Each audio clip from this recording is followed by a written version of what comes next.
Hello friends, welcome to engineering world. आज हम discuss करेंगे न्यूटन्स इक्वेशन, जो कि बहुत ज़रूरी टूल्स होते हैं जब हम रॉकेट साइंस को स्टडी करते हैं। तो जब हमने न्यूटन्स के लॉ ऑफ ग्रेविटेशन देखे और केपलर्स के लॉ देखे, ठीक है, तो हमें लगा कि हमने काफ़ी हद तक जो है रॉकेट साइंस को समझ लिया है। लेकिन जब तक हम न्यूटन्स लॉ को नहीं समझ पाएंगे ना, तब तक हमारी रॉकेट साइंस की जो पढ़ाई है, अभी हम उसके बेसिक्स तक भी अच्छी तरह नहीं पहुँचे हैं।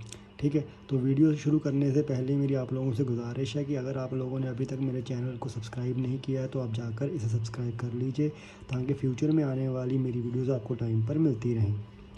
ठीक है, तो ये न्यूटन ही था जिसने अपने लॉ ऑफ ग्रेविटेशन और लॉज ऑफ मोशन जो उसने दिए हैं, उससे उसने प्रूव किया है कि जो केपलर के लॉज थे जो हमने पिछली वीडियो में पढ़े थे वो करेक्ट हैं, यानी उसने मैथमेटिकली उसको प्रूव कर दिया था। अब न्यूटन का पहला लॉ ये कहता है कि अगर कोई चीज़ रेस्ट पे है तो वो रेस्ट पे ही रहेगी जब तक उसके ऊपर कोई फोर्स नहीं लगेगी। ये हम सब जानते हैं, ऐसा होता है। और अगर कोई बॉडी यूनिफॉर्म मोशन से एक स्ट्रेट लाइन में मूव कर रही है तो उसकी वेलोसिटी, उसकी डायरेक्शन अपने आप तो चेंज नहीं हो सकती ना ही उसकी स्पीड बढ़ सकती जब तक उसके ऊपर कोई फोर्स नहीं लगेगी। ये फर्स्ट लॉ है। सेकंड लॉ ये कहता है कि जो rate of change of momentum होता है किसी बॉडी का, एम इंटू वी, है ना, मोमेंटम होता है मास इंटू वेलोसिटी, वो डायरेक्टली प्रोपोर्शनल होता है फोर्स के।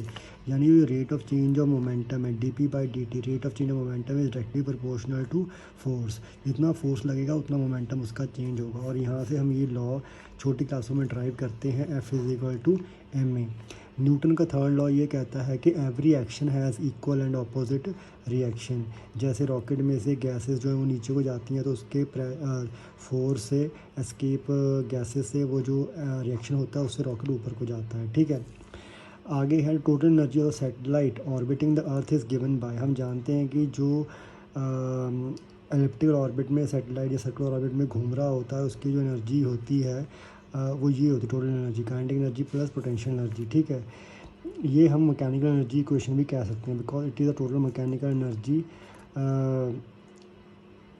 Of the satellite. ठीक है, नाउ हम जानते हैं कि जो सेंट्रल फोर्स होता है, क्योंकि सैटेलाइट जो है वो अर्थ के अराउंड सेंट्रल फोर्स की वजह से घूम रहा है, विच इज़ ग्रेविटेशनल फोर्स, उसमें जो एनर्जी होती है eight any point in the orbit it will remain constant.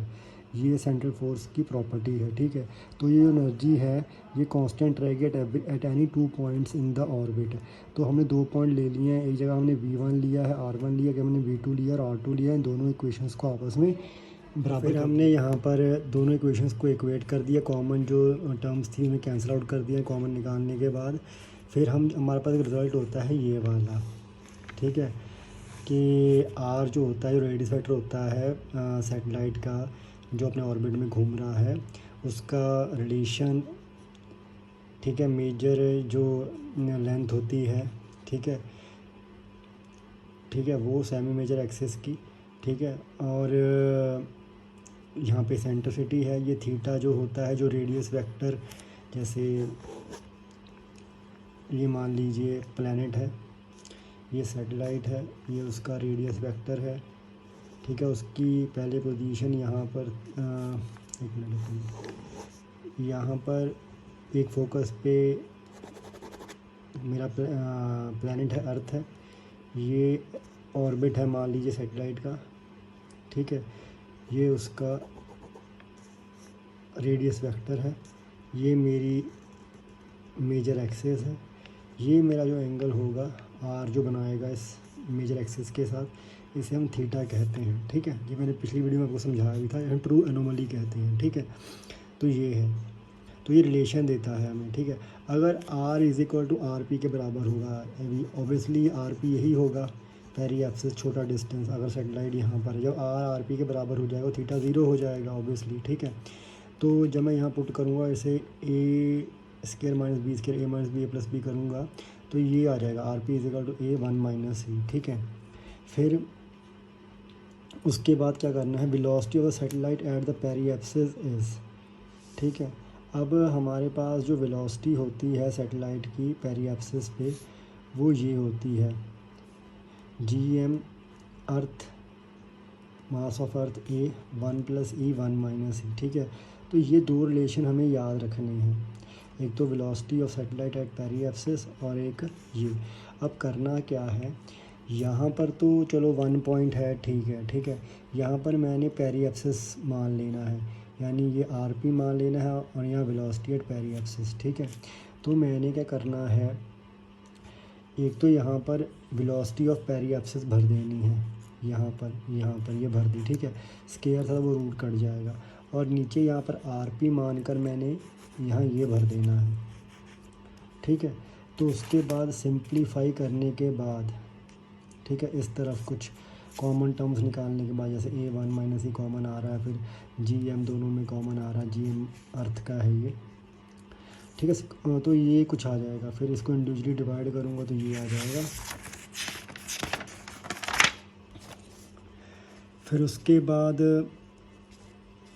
आपको कुछ इस प्रकार सिंप्लीफाई करने के बाद देखने को मिलेगा, ठीक है।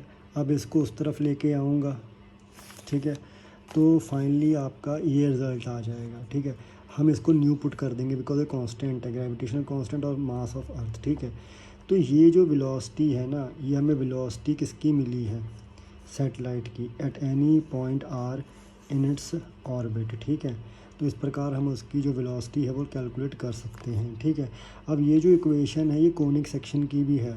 मान लीजिए जो सैटेलाइट सर्कुलर ऑर्बिट में घूम रहा है, एलिप्स में नहीं घूम रहा है, तो आर को हम ए लिख सकते हैं, बिकॉज मैंने आपको समझाया था कि जो सर्कल होता है वो स्पेशल केस ऑफ एलिप्स होता है, ठीक है। तो यहाँ पर जो रेडियस आएगा उसका, क्योंकि अब वो सर्कुलर ऑर्बिट में घूम रहा है, उसका रेडियस जो है वो ए के बराबर ही होगा, ठीक है। और जो उसकी मेजर एक्सिस होगी, सेमी मेजर एक्सिस होगी, वो रेडियस बन जाएगी, ठीक है। वैसे तो ये मेजर एक्सिस होती है एलिप्स की, ठीक है, ये सेमी मेजर लेंथ होती है, लेकिन जब वो सर्कल बन जाएगा तो ए आर के बराबर हो जाएगा, ठीक है। तो मैं यहाँ पर उसको ए पुट कर सकता हूँ, तो ए पुट करने पर, एलसीएम लेने पर ये आ जाएगा, ठीक है। तो सर्कुलर ऑर्बिट के लिए जो वेलोसिटी रहेगी फिर हम इस प्रकार कैलकुलेट करेंगे, GM/R, ठीक है। आर यहाँ पे रेडियस है सर्कल का, ठीक है।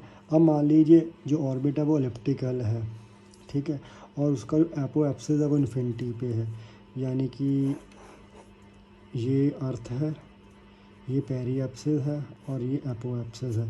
तो यहाँ से सैटेलाइट चला चला चला चला चला और वो मान लीजिए उसका एपोएप्सिस इन्फिनिटी पे है, यानी कि वो एस्केप कर गया, अर्थ को छोड़ के चला गया, ठीक है। तो यहाँ पर हम ए को क्या पुट कर देंगे, इन्फिनिटी, ठीक है। तो फिर ये हमारा फार्मूला किसका आ गया, एस्केप वेलोसिटी का आ गया। अगर हम एस्केप वेलोसिटी पता करना चाहते हैं सैटेलाइट की तो हम ऐसे कैलकुलेट कर सकते हैं। यहाँ पे जो एस्केप वेलोसिटी है वो आर पे डिपेंड करती है, ठीक है। आर जो होता है, जैसे मैंने आपको बताया, वो रेडियस वेक्टर है सैटेलाइट का अर्थ से। कहाँ पे हमें पता करना है, जहाँ पे हमें एस्केप पता करना है तो वो रेडियस वेक्टर की, हम अगर जहाँ पर भी हम उसको एस्केप कराना चाहते हैं, अगर वो हम आर जानते हैं कि वो किस पॉइंट पे हम कैलकुलेट कर रहे हैं ऑर्बिट के, ठीक है, तो उसके अकॉर्डिंग हम उसकी एस्केप वेलोसिटी निकाल सकते हैं, ठीक है।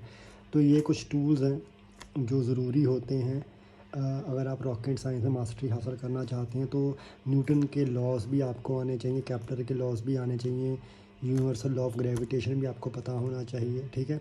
अभी हम और डिस्कस करेंगे आने वाली वीडियोज़ में। तो अगर आपको ये वीडियो पसंद आई तो इसे लाइक शेयर ज़रूर कीजिएगा। मिलते हैं अगली वीडियो में, तब तक थैंक यू वेरी मच।